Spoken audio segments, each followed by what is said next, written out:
Dios les bendiga, hermanos. Bienvenidos a otro estudio más de la palabra de Dios. Le damos gracias a nuestro Padre porque nos permite poder predicar su palabra en estas primeras horas sagradas del día santo de Dios.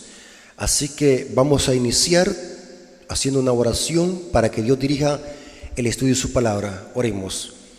Padre nuestro que está en el cielo, santificado sea tu nombre. Te agradecemos porque nos permites predicar tu palabra.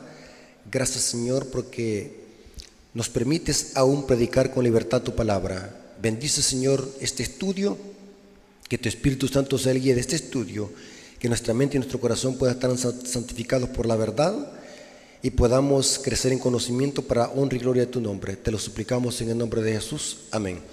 Bien, hermanos, vamos a hacer un estudio profundo usando historia y Biblia, y vamos a iniciar poniendo la plataforma haciendo la siguiente pregunta: ¿por qué Martín Lutero buscó el 31 de octubre de 1517 para clavar sus 95 tesis en la puerta del castillo de la iglesia de Wittenberg en Alemania?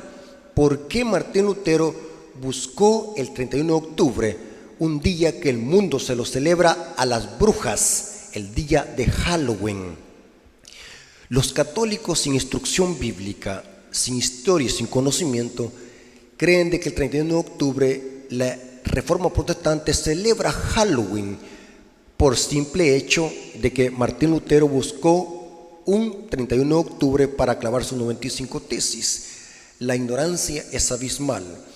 En este estudio vamos a ver por qué Martín Lutero buscó una fecha donde el mundo pagano se la celebra a Halloween, el Día de las Brujas. Para eso vamos a poner la plataforma, la base, para llegar a esa respuesta tan importante que demanda esta pregunta: ¿por qué Martín Lutero buscó un 31 de octubre para clavar sus 95 tesis? En efecto, hermanos, este 31 de octubre cumplimos 504 aniversario de que la Reforma Protestante inició con las 95 tesis que Martín Lutero clavó en la iglesia de Wittenberg. Ahora, vamos a poner la plataforma, como dije. Necesitamos ser estudiosos profundos de la Biblia y de la profecía. No debemos de ser lectores superficiales. Siempre lo he dicho: investiguemos, preguntemos, seamos profundos en la Biblia. Ahora, noten cómo dice Daniel 8, versículo 9 al 12. Vamos a usar este versículo como plataforma y vamos a ver de que en Daniel 8 se presenta un símbolo de un cuerno pequeño. El cuerno pequeño es un símbolo para representar a las dos Romas, la Roma imperial y la Roma papal. Ambas Romas persiguen al pueblo de Dios. Ahora, pero vamos a ver algunas acciones de este cuerno pequeño, o sea, el papado. Y vamos a ver de que una de esas acciones es que este cuerno pequeño persigue a la iglesia, echa la verdad del santuario por tierra, pisotea la verdad, echa la verdad por tierra, e hizo cuanto quiso y prosperó. Es la acción de lo que hizo el cuerno pequeño durante la Edad Media. Noten cómo dice Daniel 8, versículos 9 al 12. Y de uno de ellos salió un cuerno pequeño. El contexto es de uno de los 4 vientos cardinales. El versículo 8 lo dice: que creció mucho al sur y al oriente, y hacia la tierra gloriosa. Noten cómo este cuerno pequeño prospera, los avances de conquista de este poder del papado. Y se engrandeció hasta el ejército del cielo, y parte del ejército de las estrellas las echó por tierra. Aquí se refiere a lo que hizo el papado con la iglesia durante la Edad Media, y las pisoteó. Aún se engrandeció contra el príncipe de los ejércitos. O sea que este cuerno pequeño ataca verticalmente y ataca también horizontalmente a Cristo y su santuario. Y se engrandeció contra el príncipe de los ejércitos, y por él fue quitado el continuo sacrificio. En el hebreo solamente se dice continuo.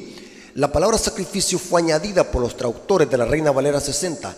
En el hebreo no aparece la palabra sacrificio, sino que solamente dice continuo. Y sigue diciendo: se engrandeció hasta el príncipe de los ejércitos, y por él fue quitado el continuo sacrificio. y el lugar de su santuario fue echado por tierra. Noten lo que hace este cuerno pequeño. Pisotea el santuario, echa el santuario por tierra. Y a causa de la prevaricación le fue entregado el ejército junto con el continuo sacrificio. Y noten cómo termina: y echó por tierra la verdad, e hizo cuanto quiso y prosperó. Esta es la hegemonía del cuerno pequeño, o sea, del papado, durante la Edad Media, 538 a 1798 después de Cristo. 1260 años de oscurantismo y de inquisición papal.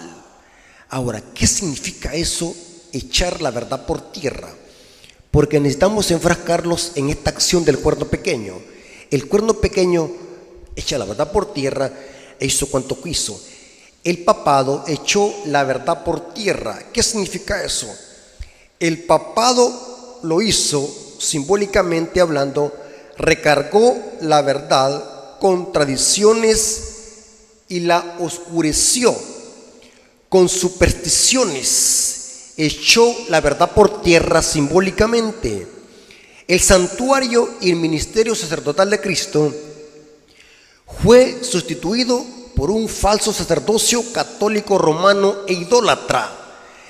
En lugar de la gente ver a Cristo ministrando en el santuario celestial como nuestro sumo sacerdote, el sistema papal instituyó un falso sacerdocio católico romano para que la gente, en lugar de ver a Cristo en el santuario celestial, miraran a un sacerdocio terrenal idólatra.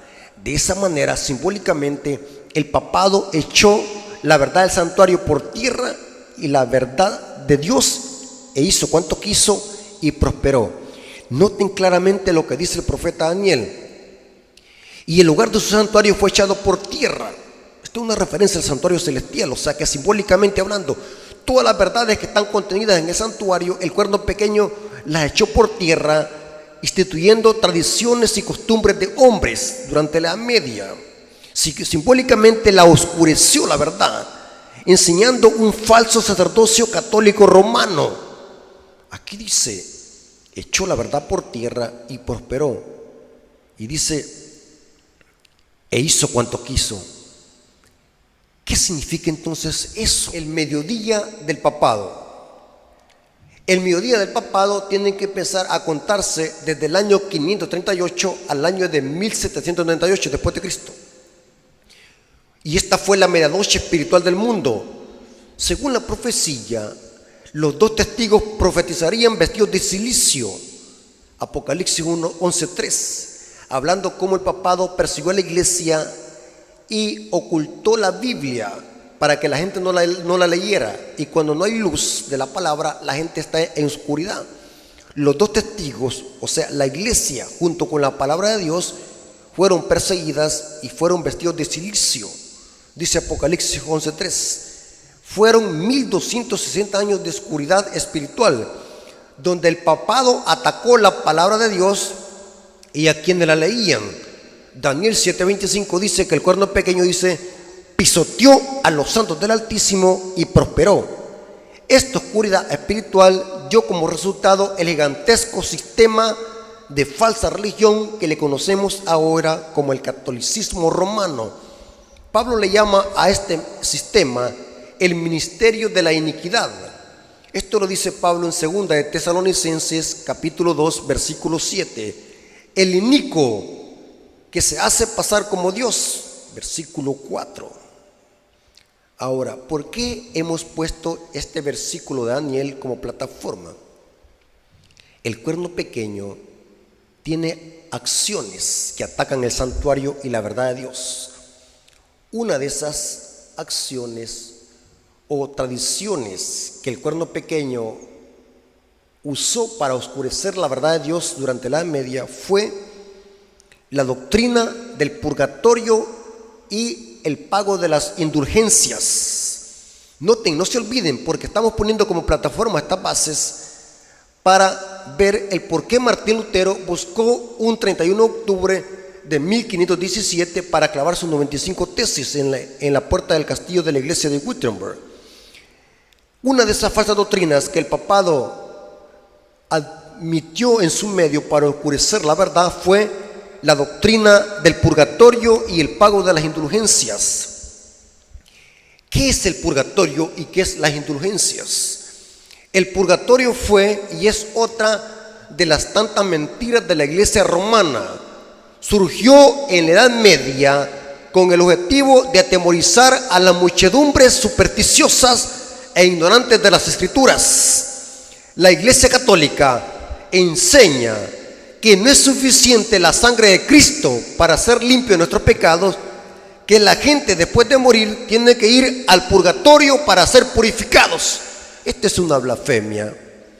La historia dice que a través de la mentira del purgatorio, la iglesia atemorizaba a las muchedumbres crédulas y supersticiosas para comprar las indulgencias.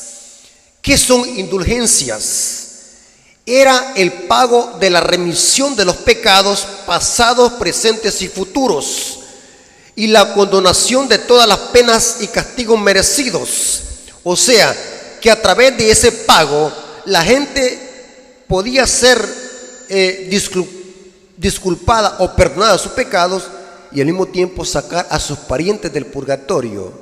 Esto es una gran blasfemia. Noten esta blasfemia que decía el fraile dominico Joan Texel, decía, y esto lo decía gritando en las calles para engañar a la gente ignorante de las Escrituras. Noten cómo decía: al instante en que las monedas resonaban al caer en el fondo del cofre, el alma por la cual se hacía el pago escaparía del purgatorio y era dirigida al cielo. Esta es una gran blasfemia. Noten que decía que al solamente caer la moneda en el cofre donde se depositaban las monedas del pago de las indulgencias, el alma salía del purgatorio. Esta es una gran blasfemia. Y de esta manera el papado atemorizaba a la gente ignorante de las Escrituras, y de esta manera el papado durante la Edad Media ocultó la verdad de Dios, ocultó el ministerio de Jesús en el santuario celestial, ocultó la Biblia, ocultó las grandes verdades de la Biblia. Este cuerno prosperó y hizo cuanto quiso. Es interesante, hermanos, que ahora viene lo siguiente. Martín Lutero busca el 31 de octubre. ¿Por qué? ¿Por qué Martín Lutero no buscó otra fecha para clavar sus 95 tesis? ¿Qué eran las 95 tesis? Eran 95 proposiciones que desenmascaraban al sistema católico romano y sus enseñanzas y tradiciones. ¿Por qué Martín Lutero buscó un 31 de octubre, el Día de las Brujas? Es importante conocer algo de historia, hermanos. El 31 de octubre se celebra la fiesta de Halloween. ¿Qué es la fiesta de Halloween? Es un festival celta llamado Festival de Samhain, así se pronuncia, Samhain, que según los celtas ocurría el 31 de octubre, y los celtas creían que durante esa noche todos los mundos espirituales chocaban y los fantasmas regresaban para atormentar a los vivos.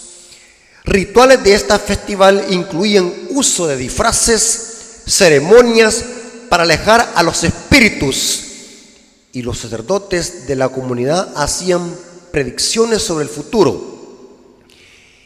En estas ceremonias se hacían fogatas y sacrificios a animales con frutas y los dioses. O sea que la fiesta de Halloween es la famosa fiesta pagana y satánica de los celtas en honor a Samhain. Era un dios, o se le conocía el festival de Samhain.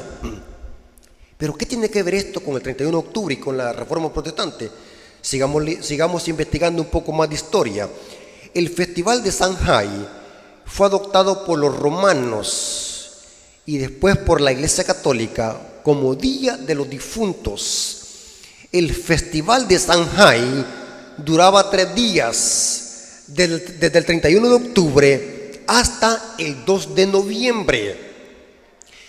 ¿Qué es el 2 de noviembre? el día, o sea que el día de las brujas estaba relacionado con el Día de los Muertos. Millones de católicos no saben esto.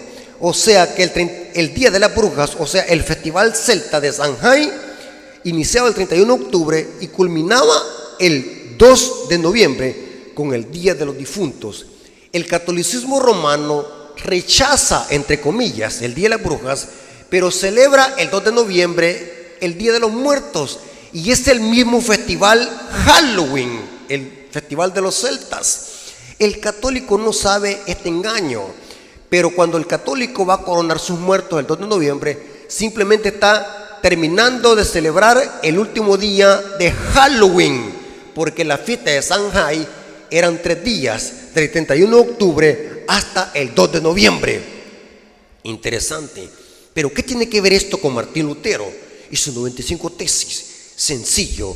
Martín Lutero sabía perfectamente bien que ese día, o sea, el 31 de octubre hasta el 2 de noviembre, Martín Lutero sabía perfectamente que ese día llegarían multitudes de todas las clases sociales de Europa a comprar indulgencias a la iglesia de Wittenberg. Y era evidente que en la gran puerta de la iglesia de Wittenberg, que era una gran puerta grande de madera, la gente cuando entrara a comprar las indulgencias iba a ver las 95 tesis, un gran cartel donde Martín Lutero exponía 95 proposiciones que desenmascaraba al sistema católico y sus falsas enseñanzas. Entre ellas estaba el pago de las indulgencias y la mentira del purgatorio.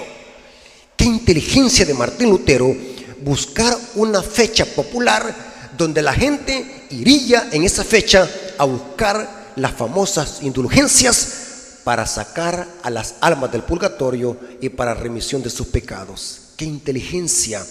Por esta razón Martín Lutero buscó un 31 de octubre de 1517 para clavar sus 95 tesis en la iglesia de Wittenberg. ¿Se dan cuenta, hermano, cuán importante es conocer historia? El católico no conoce esta historia. A ellos solamente le cuentan lo que les parece. Pero cuando un católico celebra el 2 de noviembre, el Día de los Muertos, simplemente está celebrando el último día de Samhain, el Día de las Brujas, que culmina hasta el 2 de noviembre. El católico rechaza las brujas, el Día de las Brujas. Nosotros no celebramos. Inclusive algunos católicos dicen, nosotros somos católicos, no celebramos el Día de las Brujas. Pero indirectamente la están celebrando cuando van a coronar los muertos, porque el Día de las Brujas culminaba hasta el 2 de noviembre. Es el mismo festival de Samhain, el dios celta, y que más tarde lo copió el romanismo y le puso el romanismo el Día de los Difuntos, pero es el mismo Halloween disfrazado. No te dejes engañar, hermano. Lo lamentable es que algunos adventistas ignorantes de las escrituras van a coronar sus muertos el 2 de noviembre. ¡Qué ignorancia! Un adventista que supuestamente conoce la Biblia, andar coronando los muertos el 2 de noviembre, siguiendo las tradiciones de Roma, celebrando el Halloween indirectamente, celebrando el festival de Samhain, el festival celta, el festival pagano de los celtas. Es inconcebible ver adventistas celebrando el Día de los Muertos. Con esto no estoy diciendo que no podemos ir a limpiar las tumbas de nuestros familiares difuntos. Podemos hacerlo en otro día. No estamos siendo legalistas tampoco, pero estamos diciendo por qué un adventista se deja arrastrar por las tradiciones de Roma. Martín Lutero buscó el 31 de octubre de 1517 para clavar sus 95 tesis, porque la gente llegaría de toda Europa a comprar indulgencias y a celebrar el Día de los Muertos. Inteligencia de Martín Lutero. Ahora, es interesante, hermano, la Reforma Protestante de 1517, porque las 95 tesis rompieron los yugos de Roma para que hasta el día de hoy la Reforma siguiera completándose. con las 95 tesis iniciaría un movimiento hasta el fin de nuestros días. Aunque muchos reformadores, y no te quiero detallar esto para que quede claro, aunque muchos reformadores desconocían muchas verdades que conocemos hoy como adventistas del séptimo día, no podemos culparlos de que estaban en el engaño, porque no conocían estas verdades, porque su objetivo era romper las ataduras de Roma y dar al pueblo la Biblia, y al mismo tiempo desenmascarar las mentiras de la Iglesia Católica, como el purgatorio y el pago de las indulgencias. Ellos lo que hicieron es dar el inicio a este gran movimiento que terminaría hasta los últimos días de esta historia, porque la reforma no terminó en los días de Lutero. La reforma sigue hasta el fin. La Iglesia sigue rescatando verdades que la reforma protestante no rescató. Ahora, noten qué interesante esta poderosa cita de la sierva del Señor Elena de White, que está en el libro Historia de la Redención, página 370, párrafo 2. Noten esta poderosa cita que habla de la misión de los reformadores y Martín Lutero y cómo ellos no conocieron muchas verdades que hoy conocemos y por qué. No podemos acusarlos de hereje, no podemos acusarlos de que estaban siguiendo falsa doctrina porque no la conocían. Por ejemplo, Martín Lutero, aunque él rechazaba la doctrina del alma inmortal, él decía que era parte del estercolero de Roma, la doctrina de la inmortalidad del alma, pero Martín Lutero guardaba el domingo y creía en la veneración de María, Martín Lutero. Y algunos católicos usan esas clases de citas de Martín Lutero, donde Martín Lutero exalta a María y Martín Lutero dice que hay que venerar a María. Viene el católico, usa esa cita fuera de contexto, sin conocer el contexto histórico. O sea, Martín Lutero no conoció la verdad de una sola vez. Él siguió guardando muchos errores y no podemos acusarlo de hereje porque no eran verdades para su tiempo. El objetivo de levantarlo Dios y de levantar la reforma protestante es para que iniciaran un movimiento y que los reformadores rompieran las cadenas de Roma, iniciaran el gran movimiento hasta nuestros días. Noten cómo dice Historia de la Redención, página 370, párrafo 2. Lutero y sus colaboradores llevaron a cabo una noble tarea en favor de Dios, pero como salieron de la Iglesia Católica, como habían creído ellos mismos sus doctrinas y las habían defendido, no se podía esperar que descubrieran de un golpe todos sus errores. Su obra consistió en quebrantar las cadenas de Roma y dar la Biblia al mundo, pero había importantes verdades que no descubrieron y graves errores a los que no renunciaron. La mayor parte de ellos continuaron guardando el domingo junto con otras festividades católicas. Es verdad que consideraron que su observancia no se basaba en autoridad divina alguna, pero creyeron que había que guardarlo por ser un día de culto generalmente aceptado. Hubo algunos entre ellos, sin embargo, que honraron el sábado del cuarto mandamiento. Entre los reformadores de la Iglesia debe darse un lugar de honor a los que se levantaron para vindicar una verdad generalmente ignorada, incluso por los protestantes. Es a saber, los que sostuvieron la validez del cuarto mandamiento y la obligación de guardar el sábado de la Biblia, cuando la reforma rechazó las tinieblas que habían reposado sobre toda la cristiandad, aparecieron en muchos lugares los observadores del sábado.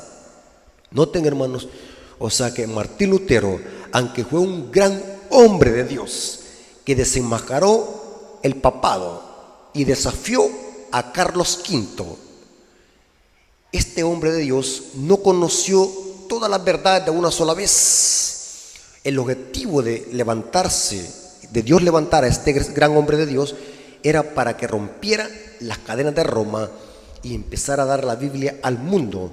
Y gracias a la reforma protestante tenemos ahora una Biblia y ya hay libertad de expresión y culto. Ellos iniciaron este gran movimiento porque en la Edad Media leer una Biblia era digno de morir en la guillotina. La Iglesia Católica masacraba a quienes leían la Biblia, porque cuando se lee la Biblia hay luz y inmediatamente se rechaza al sistema católico romano. ¿Por qué es que el diablo quiere mantener a la gente ignorante de las Escrituras? Porque si los católicos leyeran la Biblia como debe ser, salieran inmediatamente de estos sistemas que en la profecía se le llaman Babilonia y la ramera. Pero los católicos prefieren mejor creer lo que sus líderes dicen, lo que dice el Papa, lo que dicen los concilios y el magisterio, y no aceptar lo que dice la palabra de Dios. La reforma inició con los reformadores, pero la reforma no terminó allí. La reforma iniciaría hasta el fin de los tiempos. Noten cómo dice Conflicto de los Siglos, página 138, párrafo 2. La reforma no terminó como muchos lo creen. Al concluir la vida de Lutero, tiene aún que seguir hasta el fin del mundo. Lutero tuvo una gran obra que hacer, la de dar a conocer a otros la luz que Dios hiciera brillar en sus corazones, pero él no recibió toda la luz que iba a ser dada al mundo. Desde aquel tiempo hasta hoy y sin interrupción, nuevas luces han brillado sobre las Escrituras y nuevas verdades han sido dadas a conocer. Y saben algo muy interesante, hermano. El movimiento milerita se levantó en línea profética a la Reforma Protestante. Dios eligió a un hombre de Dios en la Reforma Protestante para exaltar muchas verdades, fue Martín Lutero. Y el movimiento milerita eligió a otro hombre para exaltar verdades, aunque no las conoció por completo, pero Dios lo eligió para exaltar muchas verdades y levantar un movimiento. Por ejemplo, fue Guillermo Miller en la década de 1843 y 1844.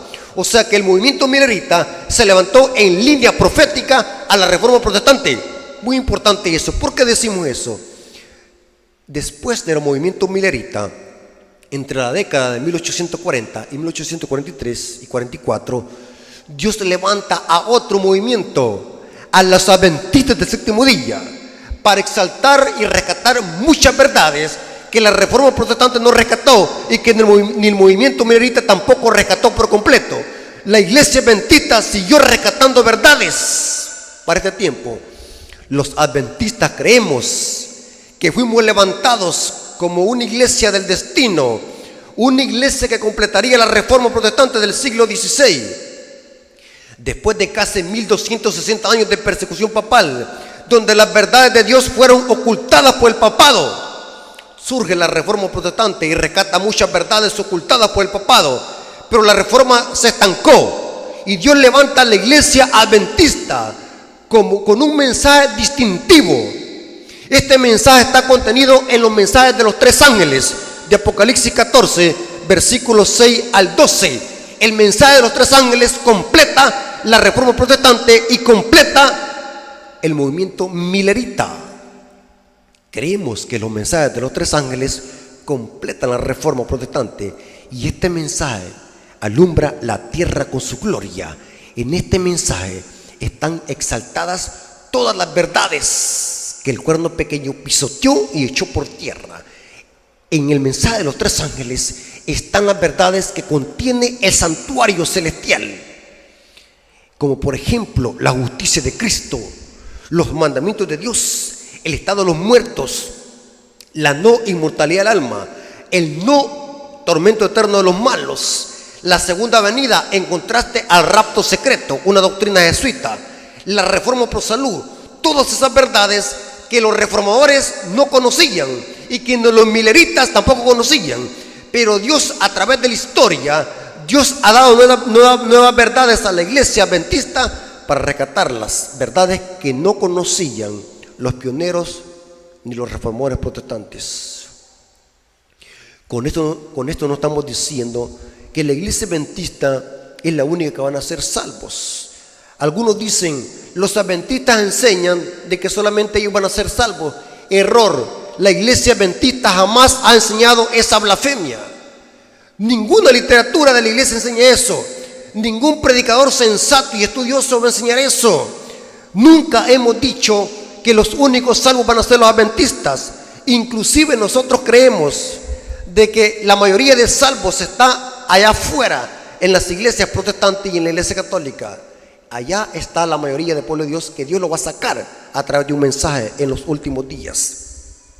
Los adventistas creemos que en todas las comunidades religiosas hay verdaderos hijos de Dios, incluyendo la Iglesia Católica Romana. Jesús en San Juan 10, versículo 16 dijo: también tengo otras ovejas que no son de este redil. A ellas llamaré y traeré, y serán un solo rebaño. Pero Dios no los dejará allí en estos sistemas. Dios los sacará a través de un mensaje que llama a sus hijos a que salgan de Babilonia. Y este mensaje lo predica la Iglesia Adventista del Séptimo Día. Podemos compartir muchas creencias y doctrinas con otras comunidades religiosas, pero el mensaje de los tres ángeles es un mensaje exclusivo y distintivo que la Iglesia Adventista predica. Y este mensaje hará que la gente salga de Babilonia, porque este mensaje, aparte de que presenta la justicia de Cristo, desenmascara a estos sistemas que son Babilonia. Noten cómo dice Apocalipsis 14, versículo 8. El mensaje del segundo ángel amonesta y advierte sobre la caída de Babilonia. Y dice Apocalipsis 14, 8. Otro ángel le siguió diciendo: ha caído la gran Babilonia, porque se ha hecho habitación de demonios y guarida de todo espíritu inmundo y albergue de toda ave inmunda y aborrecible. Y dice: porque ha hecho de beber a todas las naciones del vino del furor de su fornicación. Y dice Apocalipsis 14, 8, 18, 4 es Apocalipsis 18, 4. Noten cómo dice: este mensaje que desenmascara a Babilonia llama a su pueblo a que salga de Babilonia. Apocalipsis 18, versículo 4. Y oí otra voz que del cielo que decía: salí de ella, pueblo mío, para que no seas partícipe de sus pecados, ni recibas parte de sus plagas. La mayor parte del pueblo de Dios está en Babilonia, y Dios los sacará cuando oigan el mensaje de los tres ángeles. Hermanos, ahora estamos claros por qué Martín Lutero buscó un 31 de octubre de 1517 para clavar sus 95 tesis, porque él sabía que en esa fecha llegaría gente de todas partes de Europa a comprar indulgencias a la iglesia de Wittenberg. Y Martín Lutero, sabiendo eso, que el papado iba a usar el pago de las indulgencias, Martín Lutero buscó esa fecha y una iglesia tan famosa en Alemania para clavar sus 95 tesis en la gran puerta. Es evidente que cada persona que entraría a la iglesia iba a ver ese gran rótulo, esa gran pancarta donde Martín Lutero exponía 95 proposiciones que desenmascaraban la falsa enseñanza de Roma. Purgatorio es una blasfemia, indulgencias son una gran blasfemia. Para ser limpios de nuestros pecados no necesitamos ir a un purgatorio, solamente necesitamos la sangre de Cristo que nos limpia de todos nuestros pecados. Noten cómo dice 1 de Juan capítulo 1, versículo 8 y 9. Noten cómo dice el apóstol Juan. Dice: si decimos que no tenemos pecado, nos engañamos a nosotros mismos y somos mentirosos, y la verdad no está en nosotros. Juan está amonestando la presunción, la arrogancia de decir no tenemos pecados. Pero dice ahora el versículo 9: si confesamos nuestros pecados, Él es fiel y justo para perdonar nuestros pecados y limpiarnos de toda maldad. No necesitamos ir a un purgatorio, no necesitamos pagos de indulgencias para sacar almas de un supuesto purgatorio. La sangre de Cristo tiene poder para limpiar aún el más vil pecador e ir al cielo. El único pasaporte para ir al cielo es la sangre de Cristo, no un purgatorio. Noten cómo dice el apóstol Pedro en Hechos 4:12. Dice lo siguiente, Hechos 4:12. Dice: y en ninguno otro hay salvación, porque no hay otro nombre bajo el cielo dado a los hombres en quien podamos ser ¿qué? Salvos. Solo necesitamos abrir el corazón a Jesús, pedirle perdón y arrepentirnos de nuestros pecados y apartarnos del pecado. y Dios nos perdonará porque su sangre preciosa tiene poder para limpiar cualquier pecado, por muy vil que sea. La mentira del purgatorio solamente es una invención del paganismo que la Iglesia Católica la adoptó para conseguir dinero a través del pago de las indulgencias. Y saben, hermano, algunos expositores e historiadores dicen de que en el Vaticano, el Banco del Vaticano tiene más dinero para terminar con la pobreza 10 veces de este mundo, y que ese dinero del Banco del Vaticano se obtuvo a través del pago de las indulgencias durante la Edad Media.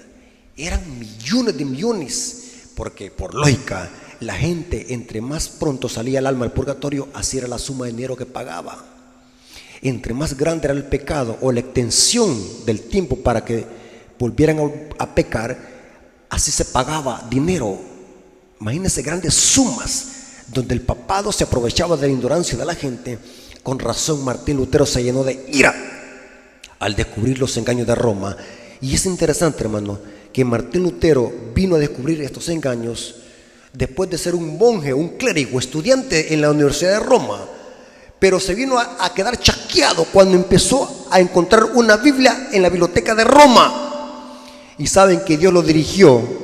Martín Lutero nunca jamás había leído la Biblia, pero la encontró en una biblioteca de Roma, y el Espíritu Santo lo llevó a Romanos 1:17. Romanos 1:17 se le conoce como el versículo de la Reforma. Noten cómo dice Romanos 1:17. Esto le partió el alma a Martín Lutero cuando leyó estas palabras. Romanos 1:17. Pues en el Evangelio la justicia de Dios se revela por fe y para fe, como está escrito: mas el justo por la fe vivirá. Cuando Martín Lutero leyó esta porción de la palabra de Dios, se quedó atónito, y esta palabra le partió el alma, y descubrió que para tener perdón de nuestros pecados no se necesita pagar indulgencias y sacar las almas del purgatorio. Solamente se necesita la fe en la sangre de Cristo, y no hacer sacrificios y penitencias como subir y bajar las escaleras de Pilato, como lo hacían los paganos católicos durante la Edad Media.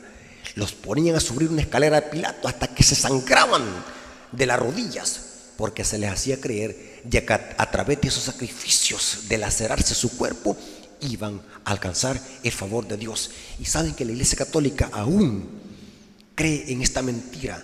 Católicos que se arrastran hasta chorrear sangre de su cuerpo, creyendo que al arrastrarse, vi hace poco una noticia, hermanos, que me quedé impactado. Una señora, para agradecerle a un santo de Esquipula, así se le llama, el Cristo Negro, se arrastró en la calle, en el mero sol, arrastrándose con su propio cuerpo. Esto se le veía horrible, todo su cuerpo, su piel llena de sangre, sus huesos arrastrándose, porque era, decía ella, para agradar al Señor de Esquipula, el Cristo Negro.